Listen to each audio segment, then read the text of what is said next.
செய்திகளுக்கு அப்பால் நிகழ்ச்சியில் மீண்டும் உங்களை சந்திப்பதில் மகிழ்ச்சி. வணக்கம். நேற்றைய தினம் இன்றைய தினம் மிக முக்கியமான ஒரு வழக்குகள் நீதிமன்றத்திலே எடுத்துக் கொள்ளப்பட்டிருக்கின்றன. அதில் சிறப்பம்சமாக இருப்பது பொலன்னறுவை மேல் நீதிமன்றத்திலே பிள்ளையானுக்கு எதிரான ஒரு குற்றப்பத்திரிகை தாக்கல் செய்யப்பட்டிருக்கிறது. குறித்த குற்றப்பத்திரிகையில் 4 பெயரிடப்பட்டிருக்கின்றார்கள். பிள்ளையானோடு இணைந்து ஜெயந்தன் என்று கூறக்கூடிய கதிர்காமத்தம்பி ஜெயகிஷன், அதே போன்று ஜெயகாந்தன் என்று கூறக்கூடிய நிமல் தேவ்சுதன், சேம்பு என்று கூறக்கூடிய நடராஜா, நகுலேந்திரன் ஆகிய 4 எதிராக பொலன்னறுவை மேல் நீதிமன்றத்திலே குற்றப்பத்திரிகை தாக்கல் செய்யப்பட்டிருக்கிறது. ரவீந்திரநாத் கடத்தல் காணாமலாக்குதல். ரவீந்திரநாத் யார், அவர் எங்கிருந்தார் என்கின்ற விடயம் பலருக்கும் தெரியும், சிலர் மறந்திருக்கக்கூடும். கிழக்கு பல்கலைக்கழகத்தின் உபவேந்தராக இருந்தவர். கிழக்கு பல்கலைக்கழகம், குறிப்பாக கிழக்கு பல்கலைக்கழகம் ஒரு மேல்நிலை அடைய வேண்டும், அல்லது கிழக்கு மாகாணத்தின் கல்வியிலாக இருக்கலாம், விவசாயத்திலாக இருக்கலாம், ஒரு தன்னிறைவு கிடைக்கக்கூடிய வகையில் 2 துறைகளையும் உயர்த்த வேண்டும் என்கின்ற ஒரு அவாவோடு தொடர்ச்சியாக பணியாற்றியவர். மிகவும் எளிமையானவர், யாரும் அணுகக்கூடியவர். ஊழல் என்கின்ற அந்த சொல்லை அவருடைய அகராதியிலே பார்க்க முடியாது. ஊழல் செய்த பலர் அவரால் தண்டிக்கப்பட்டிருக்கின்றார்கள். இவ்வாறாக பல்வேறுபட்ட விடயங்களை கையாண்ட ஒருவரைத்தான் இவர்கள் இந்த வகையில் நாம் கூறவில்லை, குற்றப்பத்திரிகை தாக்கல் செய்கின்ற அளவுக்கு இந்த விவகாரம் முன்னெடுக்கப்பட்டிருக்கிறது என்றால் நாம் இன்று நேற்று கூறவில்லை. 1 வருடங்களுக்கு முன்னரே இந்த விவகாரம் தொடர்பில் மிக திட்ட தெளிவாக துல்லியமாக குறிப்பிட்டிருந்தோம். பலரும் கூறியிருந்தீர்கள், ஆதாரம் இல்லை, நிரூபிக்க முடியாது, இதற்கு என்ன ஆதாரங்கள் இருக்கிறது, எமக்கும் புரிந்தது அதனுடைய ஆதங்கங்கள். காரணம் என்னவென்று சொன்னால், ஆதாரம் இல்லாமல் கொலை செய்வதில் அன்று கைதேர்ந்தவர்களாகத்தான் அன்று இருந்த ஆயுத குழுக்கள், பாராமிலிட்டரி இருந்தார். அந்த வகையில் அவர்களுடைய நிலைப்பாடு இருந்தாலும் கூட இயற்கையும் இறைவனும் யாரையும் ஒருபோதும் தண்டிக்காமல் விட்டது இல்லை இந்த உலக வரலாற்றிலே. அந்த தண்டனைகளைத்தான் இன்று தென்னிலங்கையில் இருக்கக்கூடிய பல உருவங்களில் அனுபவித்துக் கொண்டிருக்கின்றார்கள். அதற்கு விதிவிலக்காக ரவீந்திரநாத்துடைய கடத்தல் காணாமலாக்குதல் மட்டுமல்ல, ஒட்டுமொத்த தமிழர்களுக்கும் இடம்பெற்ற அநீதிகளை செய்தவர்கள் ஒருபோதும் தண்டிக்காமல் விடப்பட மாட்டார்கள் என்பதற்கு இப்போது இடம்பெறுகின்ற இந்த முக்கியமான சில விடயங்கள் காரணமாக இருக்கிறது. ரவீந்திரநாத் கடத்தப்பட்டால் காணாமலாக்கப்பட்டார் என்று கூறப்படுகிறது. எப்படி கடத்தப்பட்டார், எதற்காக கடத்தப்பட்டார் என்கின்ற விடயங்கள் எல்லாம் இன்று வரைக்கும் பலரிடமும் ஒரு நீறு பூத்த நெருப்பாகவும் அல்லது ஆதாரம் இல்லாத குற்றச்சாட்டு, எல்லாவற்றுக்கும் நீங்கள் பிள்ளையானைத்தான் கூறுகிறீர்கள், அப்படி செய்திருப்பதற்கு வாய்ப்பில்லை என்றெல்லாம் பலரும் பல கருத்துக்களை கூறிக்கொண்டிருக்கிறார்கள். ஆனாலும் கூட உண்மை ஒருபோதும் உறங்காது. இன்று பலர் மறந்திருக்கலாம் அல்லது மறைத்திருக்கலாம். ஆனால் ரவீந்திரநாத் எதற்காக கடத்தப்பட்டார், எப்படி கடத்தப்பட்டார் என்கின்ற விடயம் இப்போது வரைக்கும் பலர் மறந்திருக்கலாம். காரணம் என்னவென்று சொன்னால், 2006ஆம் ஆண்டு இடம்பெற்ற கடத்தல் விவகாரத்தை இப்போது எப்படி ஞாபகம் வைத்திருப்பது என்று உங்களுக்கு எல்லாம் ஒரு சந்தேகம் இருக்கலாம். அந்த அடிப்படையில் 11ஆம் தேதி 4ஆம் மாதம் 2025ஆம் ஆண்டு செய்திகளுக்கு அப்பால் நிகழ்ச்சியில் பல ஆதாரங்களை நாம் அடுக்கி இருந்தோம். பல உண்மைகளை இந்த தளத்திலே வெளிப்படுத்தி இருந்தோம். பலரும் அன்று கேட்டிருந்தீர்கள். இதெல்லாம் இவர்கள் அரசியல் காழ்ப்புணர்ச்சியால் கூறுகிறார்கள். ஒருபோதும் பிள்ளையான் அப்படி செய்திருக்க வாய்ப்பில்லை, பிள்ளையானோடு சேர்ந்தவர்கள் அப்படி செய்திருக்க வாய்ப்பில்லை. இன்னும் பல பேர் விவரங்கள் பட்டியலிடப்பட முடியும். ஆனாலும் கூட சில வழக்கு விசாரணைகளின் நலன் கருதி சில பேர்களை இந்த இடத்திலிருந்து தவித்துக் கொள்கிறோம். வெறுமனே விசாரணைகளுக்காகவே தவித்துக் கொள்கிறோமே ஒழிய அந்த பெயர்கள் வெளியிடப்படுமாக இருந்தால் இன்னும் பலர் தூக்கத்தை இழந்த இரவுகளை நோக்கித்தான் நகரக்கூடிய வாய்ப்பு இருக்கின்றது. இப்போது ஒருவர் தேடப்படுகிறார், அவருக்கான பிடிவிராந்து பிறப்பிக்கக்கூடிய அளவுக்கு நிலைமை மாறிவிட்டது. போலீஸ் பாய்ஸ் பிரித்தானியாவில் வீதிகளில் அலைகின்ற அளவுக்கு அவருடைய நிலைமை மாறிவிட்டது. இனி அவர் ஒன்றில் இலங்கை விவகாரத்தில் இந்த விடயத்தில் ஒத்துழைக்க வேண்டும், அல்லது விட்டால் சட்டம் தன் கடமையை 2 நாடுகளுக்கு இடையில் இருக்கக்கூடிய ராஜதந்திர உறவுகளை பேணி அந்த விவகாரத்தை கையாளும். ரவீந்திரநாத் கடத்தப்பட்டார், காணாமலாக்கப்பட்டார், அது பிரதேசவாதம் என்று கூறப்பட்டது, பல்வேறுபட்ட கருத்துக்கள் எல்லாம் கூறப்பட்டது. எதற்காகவும் அவர் கடத்தப்படவில்லை. அவர் கடத்தப்பட்டது என்பது வெறுமனே பிள்ளையானின் உறவுமுறை பெண், அவருடைய தூரத்து வழி தங்கை முறை என்று கூறப்படுகிறது. அவருடைய கணவன் கிழக்கு பல்கலைக்கழகத்திலே பணியாற்றி கொண்டிருக்கிறார். அவர் பணியாற்றி கொண்டிருந்த காலத்திலே நாம் முன்னரே குறிப்பிட்டிருந்தோம், ஊழலை ஒருபோதும் பேராசிரியர் ரவீந்திரநாத் அவர்கள் அனுமதிக்க மாட்டார் என்ற அந்த அடிப்படையிலே குறித்த பெண்ணின் கணவர் ஏதோ ஒரு ஊழலிலே சிக்கி இருப்பதாகவும் அவருடைய கோப்புகள் பலவை சிக்கி இருந்த சூழ்நிலையில் அவருக்கான விசாரணைகளை முன்னகர்த்தி கொண்டிருந்திருக்கிறார் பேராசிரியர் ரவீந்திரநாத், கிழக்கு பல்கலைக்கழகத்தின் உபவேந்தர். அந்த காலப்பகுதியில் பிள்ளையான் பிள்ளையானிடம் அவருடைய அந்த உறவுமுறை தங்கையானவர் செல்லுகின்றார். சென்ற போதுதான் இந்த விடயம் கூறப்படுகிறது. அவர் இப்போது ஆஸ்திரேலியாவில் வசிப்பதாகவும் நாம் கூறவில்லை, ஆதாரத்தை நீங்கள் பார்க்கலாம். அந்த அடிப்படையில் ரவீந்திரநாத்தோடு சில சமரசங்கள் பேசுவதற்கு பிள்ளையான் தரப்பு முயற்சி செய்ததாகவும் அதனை ஒருபோதுமே ரவீந்திரநாத் அனுமதிக்கவில்லை அல்லது ஏற்றுக்கொள்ளவில்லை, இதனை ஏற்க முடியாது என்று நிராகரித்ததன் பலாபலனாகத்தான் இந்த விடயம் இந்த அளவு ஒரு படுகொலையாக மாறியது என்று மட்டக்களப்பு மாவட்டத்தின் அன்றைய காலப்பகுதியில் காணி ஆணையராகவும் கிழக்கு பல்கலைக்கழக உபவேந்தர் ரவீந்திரநாத் அவர்களுடைய பணிக்காலத்திலே அல்லது அவர் அந்த பதவியில் இருக்கின்ற போது மாணவனாகவும் கிழக்கு பல்கலைக்கழகத்தில் இருந்த காணி ஆணையாளர் பிமல்ராஜ் அவர்கள் என்ன கூறுகிறார் என்பதை பாருங்கள். கிழக்கு பல்கலைக்கழகத்தின் உபவேந்தர் கடத்தலில் பிள்ளையானுடைய பெறாமகளினுடைய அழுத்தமும் இருந்ததாக கூறப்படுகின்றது. மட்டக்களப்பின் காணியாளரை கடமையாற்றிய பிமல்ராஜ் அவர்கள் ஒரு ஊடக செவ்வியிலே 25/3/2023 ஒரு முக்கியமான திடுக்கிடும் தகவலை வெளியிடுகின்றார். என்ன காரணம் என்று சொன்னால், கிழக்கு பல்கலைக்கழகத்தின் 2004-2005 காலப்பகுதியில் கொள்வனவு பிரிவுக்கு பொறுப்பாக இருந்தவர் பிள்ளையானின் பிறா மகளினுடைய கணவர். அந்த காலப்பகுதியில் பெரும் ஊழல் இடம்பெற்றதாகவும் அந்த ஊழல்கள் தொடர்பில் ரவீந்திரநாத் அவர்கள் பெரும் விசாரணை ஒன்றை மேற்கொண்டு அவை அனைத்தையும் சட்ட ரீதியாக நியாயப்படுத்தி அது தொடர்பான முழு கோப்புகளை நிறைவு பெற்று பிள்ளையானின் பிறாமகளின் கணவரை பதவி நீக்கம் செய்வதோடு அவருடைய வேலை தொடர்பான பல சிக்கல்களும் இந்த ஊழலில் தங்கியிருப்பது என்பது அவர்கள் சுதாகரித்துக் கொண்டார்கள். அந்த சம்பவத்தில் ஈடுபட்டவர்கள் அதனை சுதாகரித்துக் கொண்ட பிள்ளையானின் பிறாமகள் தீவுச்சேனைக்கு தன்னுடைய சித்தப்பாவிடம் கூறுகின்றார், இப்படியான சம்பவங்கள் இடம்பெற்று விட்டது, இந்த சம்பவத்திலிருந்து என்னுடைய கணவனை காப்பாற்றுங்கள் என்று. அப்போது அதிகாரத்தில் இருந்த பிள்ளையான் அப்படி தொலைபேசி உரையாடல் மேற்கொண்டிருப்பார். அவர் ரவீந்திரநாத்தோடு தொடர்பு கொண்டதாகவும் அந்த ரவீந்திரநாத் அவர்கள் அந்த விடயம் தொடர்பில் இசைந்து கொடுக்கவில்லை என்றும் அந்த இசைந்து கொடுக்க மறுத்ததன் காரணமாகத்தான் ரவீந்திரநாத் அவர்களை பௌத்தாலோக மாவட்டத்திலிருந்து அழைத்து வருகின்றார்கள். கிட்டத்தட்ட சுமார் ஒரு 300 கிலோமீட்டர் அவரை அழைத்து வருகின்றார்கள். ரவீந்திரநாத் அவர்கள் ஒரு இதய நோயுடையவர். அவர் இதய நோய்க்காக பல குளிசைகளை எடுக்கக்கூடியவர்.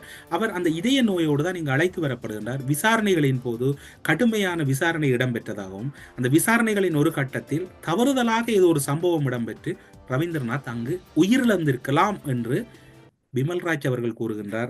தெளிவில்லாத விடயமில்லாத நபர்கள் நான் அமரர் ரவீந்திரநாத் சார் அவர் கொலையை பூதாகரமாக்கி அதிலே ஏதோ பிரச்சனை ஏற்படுத்த போவதாக நான் அதுக்காக செல்லவில்லை, எனக்கு அதுக்கு சம்பந்தமும் இல்லை. ஆனால் அது தேவைப்படுற சந்தர்ப்பத்தில் அந்த விடயங்கள் எனக்கு தெரிந்த விடயங்களை நான் அப்போது மாணவர் ஒரு தலைவனாக இருந்தேன், உங்களுக்கு சில விடயங்களை குறிப்பிட்டாக வேண்டும்.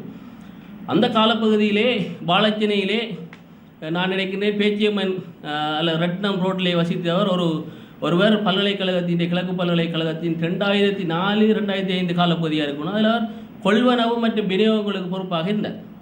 அவர காலப்பகுதியிலே பல ஊழல்கள், அந்நேரம் ஆயுத போராட்டம் நடைபெற்ற காலம், ஒட்டுக்குழுக்கள் இருந்த காலம், அதிலே அவர் என்னுடைய பீடாதிபதி அமரர் ரவீந்திரநாத் சார் அவர்கள் மிக அந்நேரம் அவர் நான் நினைக்கிறேன் ஆக்டிங் வைஸ் சான்சலராக கூட அவர் இருந்தார். அப்போ அவருடைய காலத்திலே அவர் இந்த ஊழலுக்கு எதிராக செயற்பட்டு விரைவாக அந்த பாலச்சினையைச் சேர்ந்த அசிஸ்டன்ட் பேசார் என்பவருடைய மோசடிகளை பிடிப்பதற்காக ஒரு குழுவை நியமித்து அது ஒரு இறுதி கட்டத்தில் இருந்தபோது இப்போ இருக்கின்ற ராஜாங்க அமைச்சர் பெறா மகள் தான் அவருடைய மனைவி. அவர் உடனடியாக தீவுச்சேனைக்கு சென்று அழுது புலம்பி எங்களுடைய குடும்பமானம் போகப்படுறது, கௌரவம் போகப்படுறது, நீங்கள் இதை ஏன் அனுமதிக்கிறீர்களா என்று கேட்டதுக்கு பின்பணியில் தான் அவர் கொல்லப்பட்டதாக ஒரு கதை இருக்கிறது. அப்படித்தான் யூனிவர்சிட்டி நிர்வாகம் கூறுகிறது. அவர்கள் இப்போது தங்களுடைய குடும்பம் கிளை குடும்பம் என்று ஆஸ்திரேலியாவில் வசிக்கிறார்கள். அது பின்னால் பிரதேசவாதமாக மாற்றப்பட்டது என்பதை நான் அறிவேன். இப்போது அதனை பார்த்திருப்பீர்கள். அது மட்டுமல்லாது ரவீந்திரநாத் அவர்களை படுகொலை செய்த பின்னர் வேறு எங்கும் புதைக்கவில்லை. அவரை புதைத்தது தீவுச்சேனை பகுதியில் தான் அவர் புதைக்கப்பட்டார். அவருடைய புதைப்பு அல்லது அவருக்கு நடந்த அநீதிகள் அனைத்தும் தீவுச்சேனை பகுதியில் தான் இடம்பெற்றது. தீவுச்சேனை பகுதி என்பது ஒரு கொலைக்களமாகத்தான் காட்சியளித்தது. இன்றல்ல, அது பிள்ளையானுடைய ஆட்சி காலத்திலே அல்லது பிள்ளையான் கோலோச்சிய காலத்திலே அது ஒரு கொலைக்களமாகத்தான் காணப்பட்டது. தீவுச்சேனை பகுதியில் தான் அருகிலே பல இராணுவ அரண்கள் இருக்கின்றது. அதனை மையமாக வைத்துத்தான் கடத்தப்படுகின்ற பலர் அங்கு அழைத்து செல்லப்படுகிறார்கள், தண்டிக்கப்படுகிறார்கள் என்கின்ற குற்றச்சாட்டை முன்வைக்கின்றார் சிவில் சமூக செயற்பாட்டாளர் லவக்குமார் அவர்கள். 19/9/2023 இடம்பெற்ற ஊடகவியலாளர் சந்திப்பிலே இந்த விவகாரத்தை மிக திட்ட தெளிவாக கூறுகிறார். அதனை இப்போது நீங்கள் பார்க்கலாம். கடத்தப்பட்ட ரவீந்திரநாத் அவர்கள் அந்த காலங்களிலே அவர் தீவிச்சேனை பகுதிக்கு கொண்டு செல்லப்பட்டதாக பரபரப்பான தகவல்கள் மக்கள் மத்தியில் இருக்கின்றது. ஆனால் கொண்டு செல்லப்பட்ட அந்த நபர் அந்த இடத்திலிருந்து அவர் வெளியே வரவில்லை. அந்த கொண்டு செல்லப்பட்டவர் என்ன நடந்தது, எங்கு சென்றார், எங்கு அவரை கொண்டு போய் மறைத்தார்கள் என்ற விடயம் இன்று வரை கண்ணுக்கு புலப்படாத ஒரு மறைவான ஒரு விடயமாக இருக்கின்றது. ஆனால் அந்த முன்னாள் பாராளுமன்ற உறுப்பினர் சீனித்தம்பி யோகேஸ்வரன் அவர்கள் அந்த குறிப்பிடுகிற பொழுது இளைஞர்கள் ஜோதியை மாத்திரமல்ல இந்த ரவீந்திரநாத் அதாவது அவரையும் குறித்துத்தான் இந்த காரியங்களை அவர் கூறியிருக்கிறார் என்பதை சொல்லிக்கொள்ள நான் விரும்புகின்றேன். நிச்சயமாக அதை நான் வெளிப்படையாக சொல்ல வேண்டும். என்னென்றால் விடுதலை புலிகளுடைய பிரிவுக்கு பின்பதாக கருணா படையினர் பிள்ளையான் குழுக்கள் ஒட்டுக்குழுக்கள் பிரிந்ததற்கு பின்பதாக முழுமையாக அவர்களுடைய ஒரு கோட்டையாக தீவிச்சேனையை வைத்திருந்தார்கள். என்ன காரியங்களை நடத்துவதாக இருந்தாலும் தீவிச்சேனையே ஒரு நிரந்தரமான ஒரு கோட்டையாக வைத்து அந்த இடத்திலேயே தான் எல்லாவற்றையும் செய்து நிறைவேற்றினார்கள், அரங்கேற்றினார்கள். எனவே தீவிச்சேனை என்பது அந்த பிள்ளையானாக இருக்கலாம், இல்ல கருணாவாக இருக்கலாம், அந்த ஒட்டுக்குழுக்களுடைய அந்த நிரந்தர ஒரு வதிவிடம் போன்று அந்த காலத்திலே தென்பட்டது. இன்று வரை அவர்களை சார்ந்தவர்களே அந்த பகுதிகளில் இருக்கிறார்கள் என்பதை சொல்லிக்கொள்ள விரும்புகிறேன். நிச்சயமாக அந்த இடத்திலே அந்த அகழ்வுகள் செய்ய வேண்டும். அந்த இடத்திலே முன்னாள் பாராளுமன்ற உறுப்பினர் சொன்னபடி அந்த மனித புதைகுழிகள் புதைக்கப்பட்டிருக்கிறது என்று சொல்லியிருக்கின்றார்.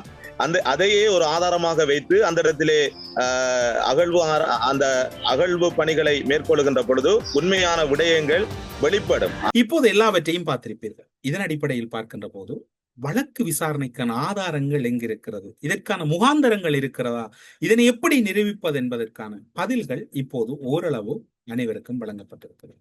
இந்த அடிப்படையிலும் இவைகளும் அந்த வழக்கு விசாரணைகளில் ஒரு மூலமாக இணைக்கப்பட்டிருக்கலாம் என்று எதிர்பார்க்கப்படுகிறது. காரணம் என்னவென்று சொன்னால் அந்த விவகாரம் தான் இப்போது மிக பிரதான பேசு பொருளாக இருக்கின்றது. இன்றைய தினம் மட்டக்களப்பு நீதவான் நீதிமன்றத்திலே இன்னும் ஒரு வழக்கு, பிள்ளையானுடைய தொடர் வழக்கொன்று விசாரணைக்காக எடுத்துக் கொள்ளப்பட்டிருக்கிறது.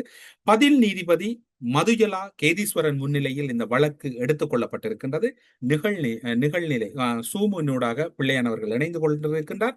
5 கொலைகள் தொடர்பில் 3 வழக்குகள் இன்றைய தினம் இடம்பெற்றிருக்கின்றது. அந்த வழக்குகளை விசாரித்த பதில் நீதிபதி அவர்கள் செப்டம்பர் 1ஆம் தேதி வரை அவருக்கு விளக்கமறியலை நீடித்திருக்கின்றார். பிள்ளையான் சுற்றி வளைக்கப்பட்டிருக்கின்றார். உயிர்த்த ஞாயிறு விசாரணை கொழும்பில் இடம்பெறுகிறது. ரவீந்திரநாத் கடத்தல் காணாமலாக்கப்பட்ட விசாரணை பொலனறுவை மேல் நீதிமன்றத்தில் இடம்பெறுகிறது. 5 பேருடைய கொலை மற்றும் கடத்தல் விவகாரங்கள் தொடர்பான 3 வழக்குகள் மட்டக்களப்பு நீதிமன்றத்திலே இடம்பெறுகிறது. ஒட்டுமொத்தத்திலே பிள்ளையானை சுற்றி வழக்குகளால் நெருக்கப்பட்டிருக்கிறது பிள்ளையானுடைய எதிர்காலம். அது பிள்ளையான் செய்யவில்லை, செய்தார் என்கின்ற விவகாரத்தை தாண்டி இப்போது குற்றப்பத்திரிகை தாக்கல் செய்கிற அளவுக்கு ஒரு வழக்கு சென்றிருக்கிறது என்றால் ஆதாரங்கள் திரட்டப்பட்டது. அந்த திட்ட தெளிவாக அந்த ஆதாரங்கள் இருக்கிறது. உண்மையில் இந்த இடத்திலே பாராட்ட வேண்டும், பிள்ளையானோடு உடனிருந்தவர்களில் ஒரு சிலர் வழங்கிய ஒத்துழைப்பு அல்லது அவர்கள் கொடுத்த தகவலின் அடிப்படையில் தான் இந்த குற்றப்பத்திரிகை தாக்கல் செய்வதற்கு சட்டமாதிப திணைக்களகத்துக்கு வலுவாக இருந்திருக்கின்றது. அவர்கள் இப்போது நடமாடி கொண்டிருக்கிறார். இது போன்று பிள்ளையான் தொடர்பான பல வழக்குகளுக்கான தீர்ப்புகள் எதிர்பார்க்கப்படுகிறது. ஏனென்றால் பிள்ளையானோடு இருந்தவர்கள் வழங்கிய ஒத்துழைப்பு தான் அதற்கு மேலாக பார்க்கப்படுகிறது. அவருடைய கட்சியிலே ஒரு முக்கியமான இடத்தில் இருக்கக்கூடிய ஒருவர் வழங்கிய இன்னும் பல ஆதாரங்கள், பல குரல் பதிவுகள் கூட இந்த குற்றப்பத்திரிகைக்கு வலி சேர்த்திருக்கிறது. எனவே இப்படியான சூழ்நிலையில் ஆயுத குழுக்கள் அல்லது அராஜகம் புரிந்தவர்கள் தண்டிக்கப்பட வேண்டும் என்பது எல்லோருடைய எதிர்பார்ப்பாக உள்ளது. இதனோடு ஒப்பிடுகின்ற போது இன்னும் ஒரு சில வழக்குகள் கூட தாக்கல் செய்யப்படுவதற்கான சூழ்நிலை இருப்பதாக கூறப்படுகிறது. இது நீருபூத்த நெருப்பாக இருக்கக்கூடியது புதூர் வங்கி கொள்ளை, அதே போன்று மட்டக்களப்பிலே இடம்பெற்ற மிக முக்கியமான கடத்தல் படுகொலைகள் தொடர்பான போலீஸ் முறைப்பாடுகளும் இப்போது சேமிக்கப்பட்டிருக்கிறது. எனவே ஒட்டுமொத்தத்தில் இந்த வழக்கு ஒரு அடுத்த கட்டத்தை நோக்கி நகர்ந்திருக்கிறது என்றுதான் கூற வேண்டும். குற்றப்பத்திரிகையூடாக தண்டிக்கப்படக்கூடிய வாய்ப்புகள் எல்லோருக்கும் இருக்கிறதா என்றால் ஆம் இருக்கிறது. எப்படி இருக்கிறது என்றால் அதற்கான வாய்ப்புகள் சட்ட ரீதியாக நிரூபிக்கப்பட வேண்டும். இப்போது மட்டக்களப்பு மாவட்டத்திலே இன்னும் ஒரு துன்பியலான அல்லது துர்ப்பாக்கியமான நிலை ஏற்படுகிறது என்னவென்று சொன்னால், டிஎம்பிபி அல்லது தமிழ் மக்கள் விடுதலை புலிகளின் கட்சியின் பல உறுப்பினர்கள் தமிழரசு கட்சிக்குள் அடைக்கலம் தேடிக்கொண்டிருக்கிறார்கள் அல்லது அடைக்கலம் அடைந்து கொண்டிருக்கிறார்கள். அவர்கள் இந்த விவகாரங்களிலிருந்து தப்பிப்பதற்காக இதனை செய்வதாக கூறப்படுகிறது. எது எவ்வாறு இருக்கிறதோ சட்டத்தின் பிடியிலிருந்து யாரும் தப்பிக்க முடியாது. போலீஸ் பாய்ஸ் தொடர்பில் குறிப்பிட வேண்டும். போலீஸ் பாய்ஸ் தொடர்பில், அதாவது ட்ரிப்போலி பிளட்டூன் என்கின்ற அமைப்பை கடந்து ஒரு தனியான புலனாய்வு கட்டமைப்பை இயக்கியவர். குறிப்பாக மட்டக்களப்பு பிரதேசத்திலே தமிழ் முஸ்லிம் இனக்கலவரங்கள் உருவாகுவதற்கு காரணமாக இருந்தவர். பல கொலைகள் மற்றும் கடத்தல்களோடு நேரடியாக தொடர்புபட்டவர். காத்தாங்குடியில் கொலை செய்துவிட்டு அதே துப்பாக்கிகளை பயன்படுத்தி தமிழர் பிரதேசங்களிலும் படுகொலை செய்தவர். இவையெல்லாம் நிரூபிக்கப்பட்டிருக்கிறது. இப்போது பிள்ளையானுடைய விசாரணை, அதாவது இந்த பிள்ளையானுடைய விசாரணை வலயத்திலே பாயிசும் ஒரு முக்கிய ஆதாரமாக எடுத்துக் கொள்ளப்பட்டிருப்பதாகவும் அதற்கான ஆதாரங்கள் திரட்டப்பட்டிருப்பதாகவும் தான் கூறப்படுகிறது. பாயிஸ் எப்படி அழைத்து செல்லலாம் என்கின்ற விடயத்திலே அது வெளிவிவகார அமைச்சுக்கும் அந்த நாடுகளுக்கு இரண்டு நாடுகளுக்கு இடையில் இருக்கக்கூடிய ஒரு முக்கியமான விடயமாக இருக்கு. இதற்கு அப்பால் இன்னும் தமிழ் மக்கள் விடுதலை புலிகளின் முக்கியஸ்தர்களின் வசம் ஆயுதங்கள் இருப்பதாக ஒரு திடுக்கிடும் தகவலும் கிடைக்கப்பெற்றிருக்கின்றது. பலர் இன்னும் முக்கியமான ஆயுதங்களை பதுக்கி வைத்திருப்பதாக கூறப்படுகிறது. அது கனரக ஆயுதம் அல்ல, இலகு ரக ஆயுதம் என்றுதான் கூறப்படுகிறது. அவர்கள் தரப்பில் இருந்துதான் இந்த தகவல் வெளிப்படுத்தப்பட்டிருக்கிறது. அது தொடர்பிலும் அரசாங்கம் கவனம் செலுத்திக் கொண்டிருக்கிறது. அண்மை காலமாக கல்முனை பகுதியை மையமாக வைத்து ஒரு மதவாத குழு ஒன்று ஒரு நாசகார வேலையில் ஈடுபட முயற்சி செய்வதாக தகவல் கிடைத்து அது தொடர்பான விசாரணைகள் இடம்பெறுகிறது. அதே நேரம் தமிழ் மக்கள் விடுதலை புலிகள் கட்சியில் இருக்கக்கூடிய ஒரு சில முக்கியஸ்தர்களிடம் கனரக துப்பாக்கிகள் அல்ல, இலகு ரக துப்பாக்கிகள் பதுக்கி வைத்திருக்கப்பட்டிருப்பதாகவும் கூறப்படுகிறது. அவையும் அப்படி இருந்தால் அவை அரசிடம் முறையான வகையில் ஒப்படைக்க வேண்டும் என்கின்ற தகவலும் கூறப்படுகிறது. இது எப்படி உங்களுக்கு கிடைத்தது என்பது உங்களுடைய கேள்வி புரிகிறது. அவர்களோடு இருக்கக்கூடியவர்கள் சிலர் வழங்கிய தகவலின் அடிப்படையில் தான் இந்த தகவல் வெளிப்படுத்தப்பட்டிருக்கிறது. எமக்கல்ல, குற்றத்தடுப்பு புலனாய்வு பிரிவினருக்கு அவர்கள் வழங்கிய தகவலின் அடிப்படையில் தான் இவை வழங்கப்பட்டிருக்கிறது. ஒருபோதும் சமூகத்தை சீரழிக்கின்ற வகையில் அல்லது சமூகத்தில் குழப்பத்தை ஏற்படுத்துகின்ற வகையில் யாரும் நடந்து கொள்ளக்கூடாது என்பது இப்போது இருக்கக்கூடிய ஒரு பொதுவான நிலைப்பாடாக இருக்கிறது. எந்த ஒரு செயற்பாட்டோடும் அல்லது எந்த ஒரு குற்றச்சாட்டுகளோடும் ஒருவர் கைது செய்யப்படுவாராக இருந்தால் அவர் மீது கடுமையான நடவடிக்கை எடுக்கப்படும் என்று பொதுமக்கள் பாதுகாப்பு அமைச்சர் தொடர்ச்சியாக வலியுறுத்தி வருகிறார். இப்போது இந்த விசாரணை எப்படி போகும், அல்லது ஒரு ஆட்சி மாறினால் எல்லாம் முடிந்து விடுமா என்கின்ற ஒரு எதிர்பார்ப்பும் உங்களிடம் இருக்கிறது. ஆட்சி மாறுமா மாறாதா என்பதெல்லாம் மக்களின் கையில் இருக்கிறது. விசாரணைகளை முன்கொண்டு செல்ல வேண்டியது அதிகாரிகளின் கையில் இருக்கிறது. ஆட்சியை கொண்டு செல்ல வேண்டியது அரசின் கையில் இருக்கிறது. ஒன்றை இன்னொன்றோடும் இன்னொன்றை இன்னும் ஒன்றோடும் குழப்ப வேண்டிய தேவை யாருக்கும் இல்லை. எனவே இப்போது இருக்கக்கூடிய சூழ்நிலையில் விசாரணைகள் திறம்பட இடம்பெற்றுக் கொண்டிருக்கிறது. விசாரணைகளில் அடுத்த கட்டங்கள் நகர்ந்திருக்கின்றன. 3 இடங்களிலே பிள்ளையானுக்கு எதிரான கிடுக்குப்புடி விசாரணைகள் இடம்பெறுகிறது. மட்டக்களப்பு, பொலனறுவை, கொழும்பு. இந்த 3 இட விசாரணைகளையும் எப்படி இவர் கடந்து செல்ல போகிறார் என்கிற கேள்வி இருக்கிறது. நீங்கள் சிந்திப்பது புரிகிறது. அப்படி என்றால் சுரேஷ் ஆலை விவகாரம், அவருக்கு இப்போது பல வழக்குகள் போடப்பட்டிருக்கிறது. இப்போது குற்றப்பத்திரிகை தாக்கல் செய்யக்கூடிய நிலைக்கு சுரேஷ் ஆலை பிள்ளையானவர்கள் வழக்கு விசாரணைகள் வந்திருக்கிறது என்றால் அந்த வழக்கினுடைய முக்கியத்துவம் அல்லது அதனுடைய பெருமதியை நீங்கள் உணர்ந்திருப்பீர்கள். அதற்கான தரவுகள் அல்லது ஆதாரங்கள் எப்படி திரட்டி இருப்பார்கள் என்று புரிந்திருக்கும். எனவே நீங்களும் ஏதாவது தகவல் கிடைத்தால் அருகில் இருக்கக்கூடிய போலீஸ் நிலையங்கள் அல்லது அருகில் இருக்கக்கூடிய அந்த துறை சார்ந்திருக்கக்கூடிய திணைக்களங்களுக்கு வழங்கலாம் என்பது அரசினுடைய எதிர்பார்ப்பாக இருக்கிறது. பிள்ளையான் விவகாரத்தில் பிள்ளையான் 3 விதமாக சிக்கி இருக்கிறார். வெகு விரைவிலே இன்னும் பல உண்மைகள் வெளிவரப் போகின்றது. இப்போது வெள்ளை ஆடைகளோடு நடமாடிக்கொண்டிருக்கக்கூடிய இன்னும் ஒரு சிலர் கூட இதில் முக்கிய சிக்கலுக்குள் அகப்படுவதற்கு வாய்ப்புகள் இருப்பதாக எதிர்பார்க்கப்படுகிறது. எனவே இன்னும் பல செய்திகளோடு வெகு விரைவில் சந்திக்கலாம் என்று கூறி செய்திகளுக்கு அப்பால் நிகழ்ச்சியிலிருந்து விடைபெற்றுக் கொள்கிறோம். நன்றி, வணக்கம்.